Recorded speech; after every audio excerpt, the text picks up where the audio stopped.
Va ser el 17 de març del 2006. Jo havia d'anar a casa meva germana, a ajudar-la a fer una mudança. Sortia de casa tard, com sempre. Senzillament no vaig arribar. Agafava una carretera com aquesta d'aquí, i amb un dels revolts em vaig trobar un cotxe circulant en contradirecció. Jo anava amb la meva parella de llavors, vam picar de morros, vam quedar llestesos, el que mai pensava que pogués passar, allà m'ho vaig trobar.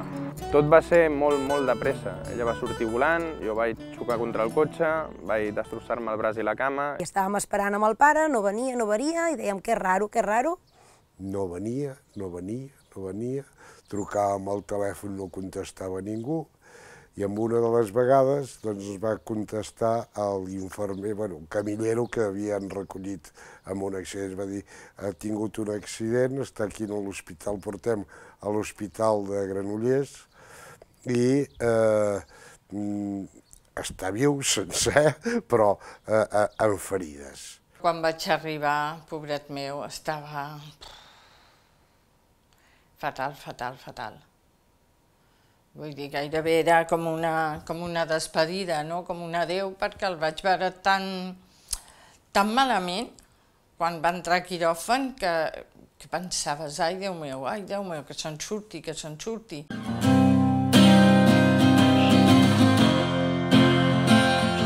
Jo vaig tindre una lesió de plexe braquial, em va quedar el braç pràcticament mort, amb el fèmur trencat, tot el genoll desperdigat. Vaig arribar a l'hospital amb poques esperances de vida i posteriorment de seguir amb totes les extremitats. El primer que van fer és operar-lo de la cama, perquè és el que teníem carn viva i això. I en sortint del quiròfan, el metge ens diu, l'operació ha anat molt bé, però el del braç, segurament tindrem que amputar el braç. Carai, amputar el braç, per què? Perquè el braç és com si l'haguessin arrencat. Tots els tendons, nervis, artèries, venes, tot està arrencat. El dia que ens ho van dir, els meus pares van sortir, em van dir tranquil·litza't, que et posen al pitjor de les situacions, però per mi, un germà de 17 anys, amb el qual jugàvem a futbol, fèiem de tot, i que et diguin que quedarà minusvàlid, amb gravetat. Va ser molt fort, més que nosaltres li va dir un dels cirurgians. Qui m'ho va vindre a dir va ser el meu germà. El meu germà, sense haver de parlar, em va fer entendre l'expressió que portava, la manera de moure's, el vaig veure massa tocat. Va ser quan ell va sortir que van coincidir els meus pares i vaig poder, d'alguna manera, treure les energies que em fessin falta i preguntar què estava passant. Estem pensant en tallar-te el braç i la cama.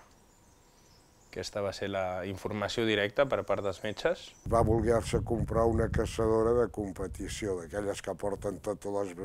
Una caçadora que pesava 8 quilos. Jo, sincerament, me'n vaig enriure de quan es va comprar la caçadora. Però gràcies a aquesta caçadora, avui té el braç. Passades 2 setmanes, gairebé, decideixen que el braç no corre perill i que no m'han de tallar res i que m'envien cap a planta. Va ser en aquell moment en què jo em torno a pujar psicològicament al damunt d'una motocicleta i li demano que em portin una revista per veure quina havia de comprar, perquè em veia capaç, altre cop, de seguir endavant. Quan em van veure, potser tan animat, no sé si per tornar-me a entrar en la realitat o exactament en el que és, quan em van dir que no l'haguessin tallat no volia dir que funcionés mai més. Jo recordo que vam demanar permís per entrar un mòbil a la UCI i que ell pogués parlar amb la seva promesa. I el primer que va fer va ser demanar-li perdó.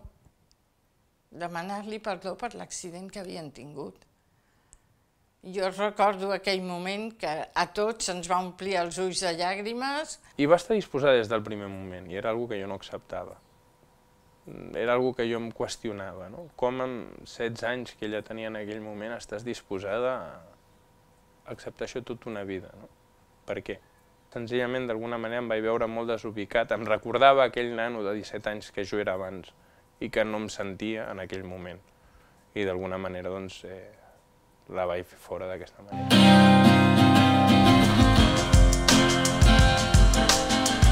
Tinc una lesió al braç, tinc una limitació de mobilitat, tinc una falta de força severa, no tinc canell, no tinc mobilitat al pulgar, just he de tancar tots els dits alhora.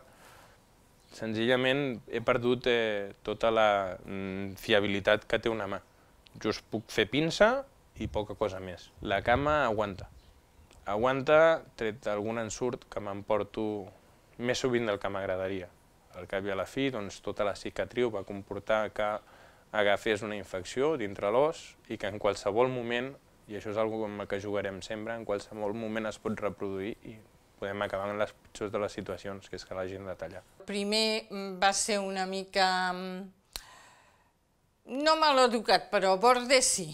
Als 6 mesos vaig haver d'anar, no, em van recomanar al psicòleg, perquè no era normal com m'estava comportant, no era normal el que estava fent i no era normal que jo sortia i m'era igual no tornar a casa.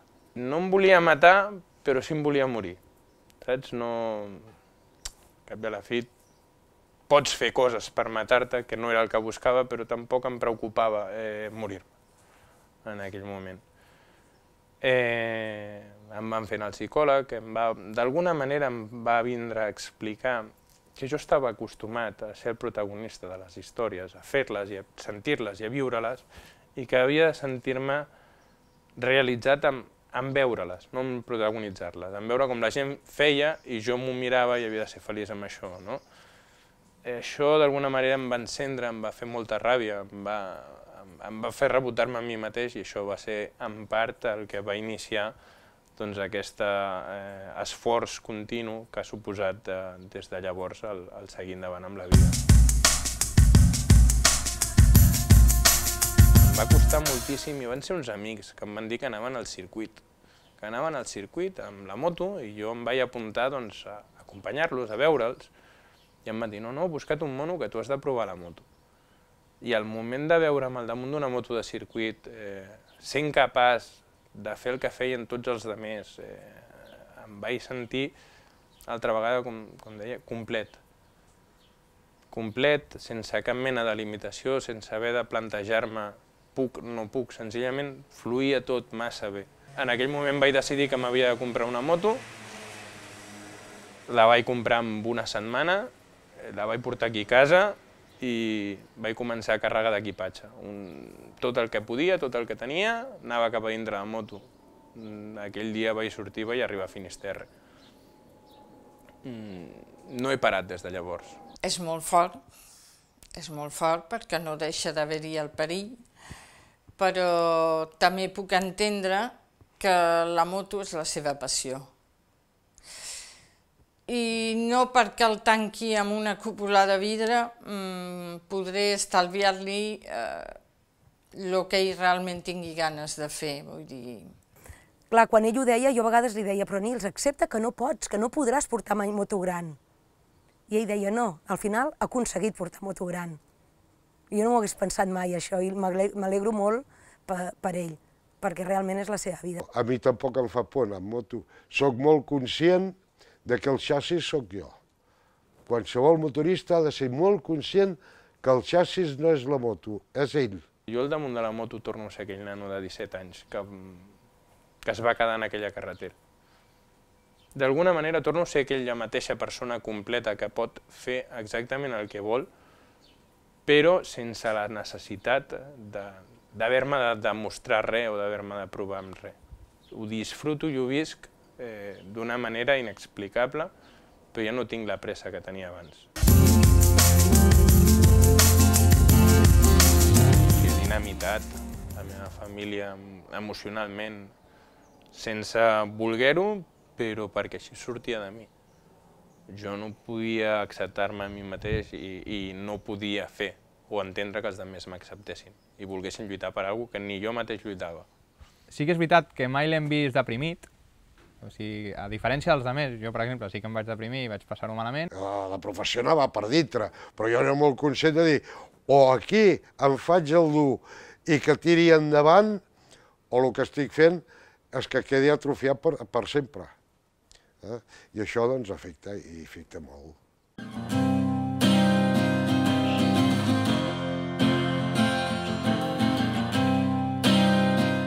T'escoltes moltes vegades, però tu estàs bé. i et fas la pregunta de què vol dir estar bé. Perquè hi ha coses que no podré tornar a fer amb la vida. Coses tan absurdes com una abraçada. Què val una abraçada? Perquè jo no he pogut tornar a abraçar la meva parella amb normalitat. Jo tinc una neboda de 2 anys a la que no he estat capaç de canviar-li els banyals. Això què val? Si és que la gent no ho vol fer. Però què val tot això? Tot això és el que m'he perdut i el que m'hauré de perdre. I veure com amb 18 anys els meus amics marxaven i feien i jo haver-me de quedar mirant-ho. O no ho poder fer. Qui em torna tots aquells anys? Com el recupero? A veure, això de quina sort has tingut és molt relatiu, perquè sí que el tinc viu, gràcies a Déu el tinc aquí, és el meu fill i encara em penso gaudir molts anys, però també hem de ser conscients que el Nils té moltes... A veure, el Nils té moltes discapacitats, perquè té coses que es veuen i coses que no es veuen.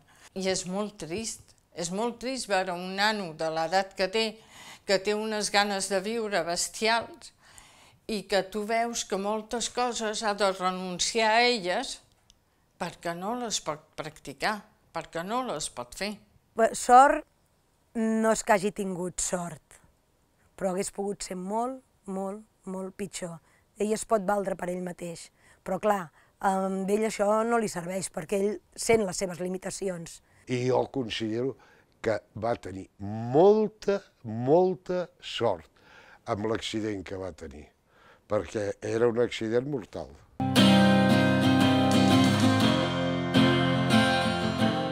Jo em definiria com esbojarrat, com agressiu, com d'alguna manera molt inconscient.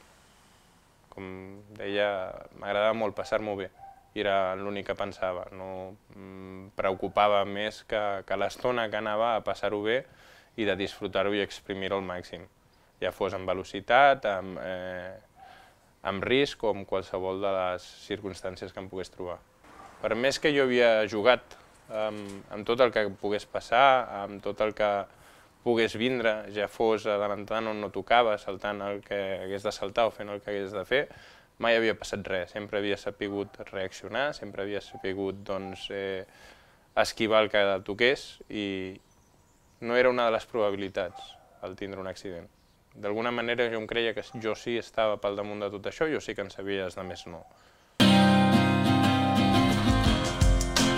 Però ell sempre s'havia comportat normal, vull dir, anava amb una velocitat normal, sempre amb casco, sempre tenint cura, tenint compte per on anava, el que feia, vull dir, no era una persona imprudent. Sempre ha sigut molt prudent.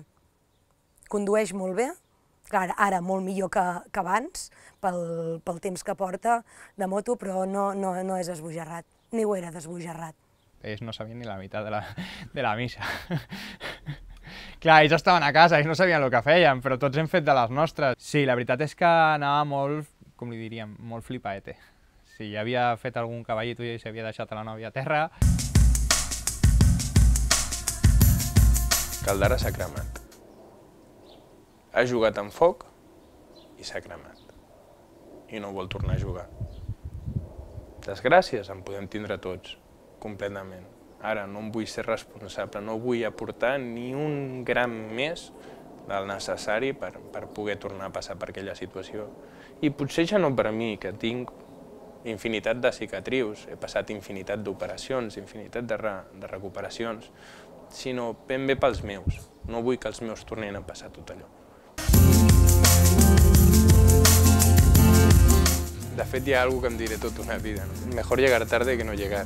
I és que jo a casa ma germana encara no he arribat. Es mudava aquell dia.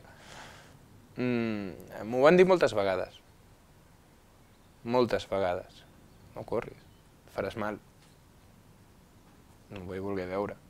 Jo crec que, senzillament, si alguna de les persones que he conegut d'ençà d'aquell moment, d'aquell accident, m'haguessin dit, i és molt absurd, és molt tonto, però algo com jo sóc o era tan ràpid com tu.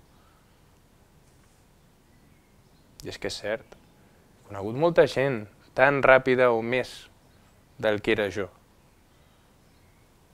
i en conec molts que han quedat tronats, inclús més d'un que s'ha quedat de camí. No has de demostrar res a ningú, no has de... Què és tan imprescindible?